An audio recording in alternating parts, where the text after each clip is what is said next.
I'm Jack, 30M, and I need to share my story. I've been in a relationship with Tiffany, 28F, for the past 2 years. We met through mutual friends at a party and hit it off immediately. Both of us had our fair share of failed relationships in the past, so we were cautious at first. But as time went on, we grew closer and fell deeply in love.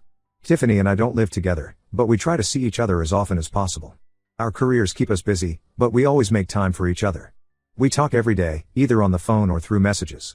My friends think Tiffany is great for me, and her friends seem to like me too. Everyone says we're perfect for each other. For Tiffany's birthday last month, I decided to surprise her with plane tickets for a week-long vacation together. I was so excited to spend quality time with her and show her how much she means to me. When I gave her the tickets, she was thrilled. She hugged me tightly and said it was the best gift she'd ever received. We spent the next few weeks planning our trip. We chose activities, looked up restaurants, and talked about all the fun we'd have. Tiffany seemed just as excited as I was. She even bought new clothes for the trip. The day before our flight, Tiffany called me. She sounded upset and told me her boss hadn't approved her leave. She said she'd have to stay behind for work. I was disappointed, but I understood. Work commitments happen, and I didn't want to make her feel bad about it.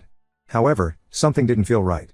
Tiffany had mentioned earlier that her leave was approved, so this sudden change seemed odd. I tried to push the thought away, not wanting to doubt her.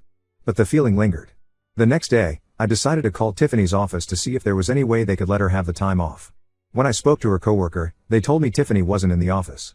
In fact, they said she had taken a week off for vacation. My heart sank. Why would Tiffany lie to me? What was really going on? I couldn't shake the feeling that something was very wrong. Without thinking it through, I booked a ticket to Tiffany's city. I know it wasn't the smartest move, but I needed to know the truth. When I arrived at Tiffany's apartment, I used the spare key she had given me. As I opened the door, I heard voices inside. One was Tiffany's, and the other was a man's voice I didn't recognize. I froze, not knowing what to do. Part of me wanted to burst in and confront them, but another part was terrified of what I might find. I stood there for what felt like hours, listening to their muffled conversation and laughter. Finally, I couldn't take it anymore. I knocked on the door loudly. The voices inside went silent. After a moment, I heard footsteps approaching. Tiffany opened the door, and her face went pale when she saw me. Behind her, I could see a man sitting on the couch, looking uncomfortable. "Jack," Tiffany said, her voice shaking. "What are you doing here?" I couldn't speak. I just stared at her, then at the man on the couch, then back at her. Tiffany started to stammer out explanations, but I couldn't hear her over the sound of my heart pounding in my ears. Finally, I found my voice. "Who is he?" I asked, pointing at the man. Tiffany hesitated, then said, "This is Mark. He's a coworker." I looked at Mark, who couldn't meet my eyes. "Is this why you couldn't come on our trip?" I asked Tiffany. She didn't answer, which was all the confirmation I needed. I turned and walked out of the apartment, ignoring Tiffany's calls for me to come back and let her explain. I wandered the streets for hours, trying to process what had happened. When I finally checked my phone, I had dozens of missed calls and messages from Tiffany. I read through them, each one feeling like a punch to the gut. Tiffany admitted that she had been lying to me. She and Mark had been having an affair for months. She claimed it didn't mean anything, that she still loved me, but her words rang hollow. I didn't respond to her messages. Instead, I booked a flight back home. As I sat in the airport, waiting for my plane, I felt numb. The future I had imagined with Tiffany was crumbling around me, and I didn't know how to pick up the pieces. When I got home, I turned off my phone and shut myself in my apartment. I couldn't face talking to anyone, not even my closest friends. I kept replaying everything in my mind, wondering how I could have been so blind. After a few days, I finally turned my phone back on. Tiffany had left dozens more messages, alternating between begging for forgiveness and accusing me of overreacting. My friends had also been trying to reach me, worried about my sudden disappearance. I called my best friend, Jake, and told him everything. He was furious on my behalf and offered to come over. I accepted, grateful for the company and support. Jake arrived with food and beer, and we spent the evening talking. He listened as I poured out my heartbreak and anger. He didn't try to offer solutions or tell me how to feel. He just listened, which was exactly what I needed. As the night wore on, Jake suggested I block Tiffany's number, at least for now. He said I needed time to process everything without her constant messages clouding my judgment. After some hesitation, I agreed. It felt final, like closing a door on that chapter of my life, but also somewhat liberating. The next day, I woke up feeling slightly better. The pain was still there, but it felt a little more manageable. I decided to take Jake's advice and focus on myself for a while. I threw myself into work, grateful for the distraction. In the evenings, I started going to the gym, pushing myself physically to exhaust my mind. Slowly, day by day, I started to feel a little more like myself. But the betrayal still stings. I keep wondering if there were signs I missed, if there was something I could have done differently. The trust I had in Tiffany, and in relationships in general, feels shattered. I know I need to move on, but right now, it feels impossible. The future I had imagined with Tiffany is gone, and I'm left trying to figure out what comes next. I'm not sure how to trust again, or if I even want to try. For now, I'm taking it one day at a time. I'm grateful for friends like Jake who have been there for me. But I can't help feeling lost and broken. I hope that with time, things will get easier. But right now, every day is a struggle. I'm not sure what I'm looking for by posting this. Maybe just to get it off my chest, or to hear from others who have been through something similar. If you've made it this far, thank you for reading. Any advice or words of support would be appreciated. Update 1. It's been 3 weeks since my last post, and I wanted to give an update on my situation. First, I want to thank everyone who commented and sent messages of support. Your kindness has been a bright spot in a very dark time. The past few weeks have been a roller coaster. Some days, I feel like I'm making progress and moving forward. Other days, the pain hits me all over again, and I'm right back where I started. I'm trying to be patient with myself, but it's hard. A week after my last post, something unexpected happened. I received a message from Mark, Tiffany's coworker. He asked if we could meet to talk. At first, I was angry. Why would I want to talk to the man who helped destroy my relationship? But curiosity got the better of me, and I agreed to meet him at a local coffee shop. When I arrived, Mark looked nervous. He started by apologizing profusely for his part in the affair. Then he dropped a bombshell. Tiffany had told him she was single when they started seeing each other. He had no idea I existed until he saw me at Tiffany's apartment that day. I was stunned. Part of me wanted to believe Mark was lying to save his own skin, but something in his demeanor seemed genuine. He showed me text messages between him and Tiffany that seemed to confirm his story. In them, Tiffany talked about being excited to start a new relationship after being single for a long time. Mark told me he ended things with Tiffany immediately after finding out about me. He said he felt terrible for being part of hurting someone, even unintentionally. He wanted to meet me to apologize and to let me know the full truth. I left the coffee shop feeling dazed. On one hand, knowing that Mark had been deceived too made me feel slightly less alone in my pain. On the other hand, it made Tiffany's betrayal even more profound. She hadn't just cheated, she had constructed an entire alternate reality. I spent the next few days wrestling with this new information. Part of me wanted to confront Tiffany, to demand answers. But another part of me knew that engaging with her would only bring more pain. In the end, I decided to maintain my no-contact rule. Whatever her reasons, Tiffany had made her choices, and I needed to focus on healing myself. This new revelation has made the healing process both easier and harder. Easier, because it's helped me see that Tiffany's actions were entirely about her own issues, not any failing on my part. Harder, because it's shaken my trust in people even more. If someone can lie so thoroughly and convincingly, how can I ever trust anyone again? My friends have been incredibly supportive through all of this. Jake, in particular, has been checking in on me regularly. He's been dragging me out of the house, making sure I don't isolate myself too much. Last weekend, he convinced me to join a local hiking group. It was the first time in weeks that I felt genuinely distracted from my problems. Work has been another lifeline. I've thrown myself into projects, staying late at the office most nights. My boss noticed and offered me a chance to lead a new initiative. It's challenging and time-consuming, but it gives me a sense of purpose and accomplishment that I desperately need right now. I've also started journaling, trying to process my thoughts and feelings. It's helping me track my progress and identify patterns in my emotions. On bad days, I can look back and see that I've had good days too, which gives me hope. One unexpected outcome of this whole ordeal is that it's brought me closer to my sister, Emma. We've always been close, but she lives in another state, so we don't talk as often as we'd like. When she heard about what happened with Tiffany, she started calling me every few days to check in. Our conversations have been a source of comfort and stability. Emma suggested I might benefit from talking to a counselor, and I'm considering it. The idea of opening up to a stranger is daunting, but I recognize that I might need professional help to work through this betrayal.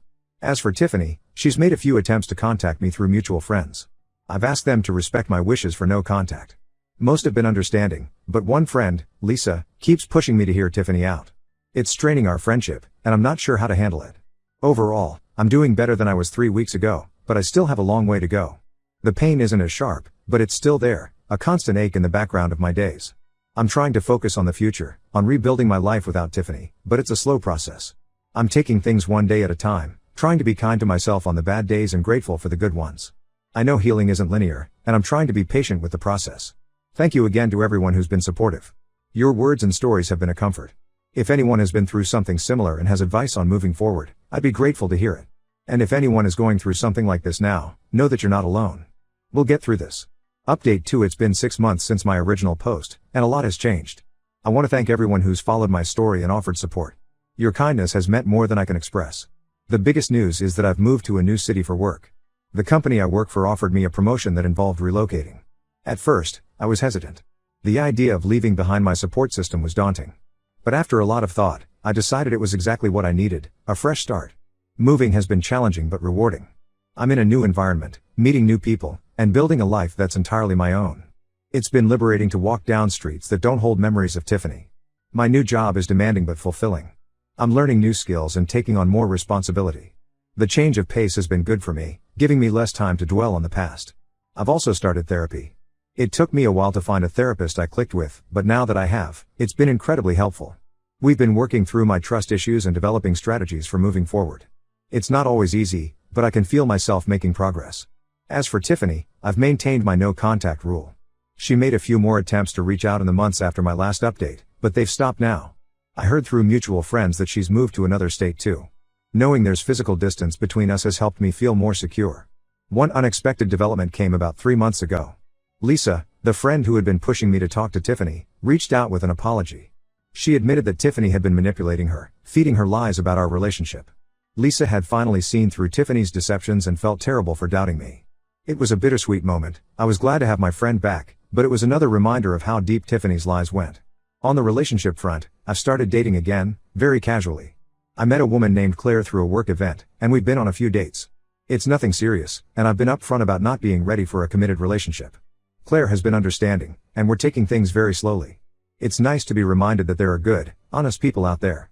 My relationship with my sister, Emma, has continued to strengthen. She came to visit me in my new city last month, and it was great to show her around my new life. She's been my rock through all of this, and I'm incredibly grateful for her. I've also picked up a new hobby, rock climbing. There's an indoor climbing gym near my new apartment, and I've found that I really enjoy the physical and mental challenge. It's become a form of moving meditation for me, a way to clear my mind and focus on the present moment. Looking back, I can see how far I've come.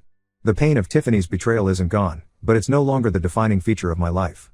I'm building new memories, new relationships, and a new sense of self. I still have moments of doubt and insecurity. There are still nights when I lie awake, replaying the past and wondering what if. But these moments are becoming less frequent and less intense. I'm learning to trust again, both others and myself. I'm more cautious now, but I'm trying not to let my experience with Tiffany close me off from new connections. It's a delicate balance, but I'm working on it. To anyone going through something similar, I want to say, it gets better. It's not easy, and it's not quick, but healing is possible. Surround yourself with good people, be kind to yourself, and keep moving forward, even when it's hard. Thank you all again for your support throughout this journey. Your words have been a source of strength and comfort. Here's to new beginnings and brighter days ahead. Update 3. It's been 2 years since my original post, and I felt it was time for a final update. So much has changed, and I'm in a completely different place now, both literally and figuratively. I'm still living in the city I moved to for work, and it truly feels like home now. My job continues to challenge and fulfill me. I've been promoted again and now lead a team of my own. It's stressful at times, but I love the sense of purpose it gives me. The biggest news is that I'm in a new relationship. Her name is Olivia, and we've been together for about a year. We met through my rock climbing hobby. She's an instructor at the gym I go to. Our relationship developed slowly and naturally, which was exactly what I needed. Olivia knows about my past with Tiffany, and she's been incredibly patient and understanding. We've had many open, honest conversations about trust and communication. It hasn't always been easy. I still struggle with insecurity sometimes, but Olivia has been supportive every step of the way. I continued with therapy for about a year after my last update. It was incredibly helpful in processing my experiences and developing healthier relationship patterns. I still use many of the techniques I learned, especially when I'm feeling anxious or doubtful. As for Tiffany, I haven't heard from her in over a year now. The last I heard, she had gotten married. I was surprised to find that the news didn't affect me much. It was just information about someone who used to be important to me but no longer is. My friendships have evolved too. Some of my old friends have drifted away, but I've made new, strong connections in my new city. Jake and I are still close. He came to visit a few months ago, and it was great to show him around my new life. My relationship with my sister, Emma, continues to be a source of strength and joy. She's getting married next year, and I'm honored to be her man of honor. Olivia and I are excited to be part of the celebration. Looking back on the past 2 years, I'm amazed at how much I've grown. The pain of Tiffany's betrayal is no longer a daily presence in my life. It's more like an old scar, a reminder of past hurt, but no longer painful to the touch. I've learned a lot about myself through this journey. I'm stronger and more resilient than I ever knew. I've also learned the importance of self-respect and setting boundaries. These lessons have served me well in all areas of my life, not just in relationships. Rock climbing has remained an important part of my life. I've progressed to outdoor climbing and even took a trip to tackle some challenging routes in Utah last summer. It's become more than just a hobby, it's a way for me to challenge myself, face my fears, and build trust with others. My advice to anyone going through a similar situation is this: give yourself time to heal, but don't be afraid to open yourself up to new experiences and relationships. The right person will understand your past and be patient with your healing process. I also want to emphasize the importance of focusing on personal growth. Whether it's through a new hobby, career advancement, or personal development, investing in yourself is crucial. It not only helps distract from the pain but also builds confidence and self-worth. This will be my final update. I feel like I've closed this chapter of my life, and I'm ready to fully embrace the new one. Thank you to everyone who has followed my journey and offered support along the way. Your kindness and encouragement have meant more than you know.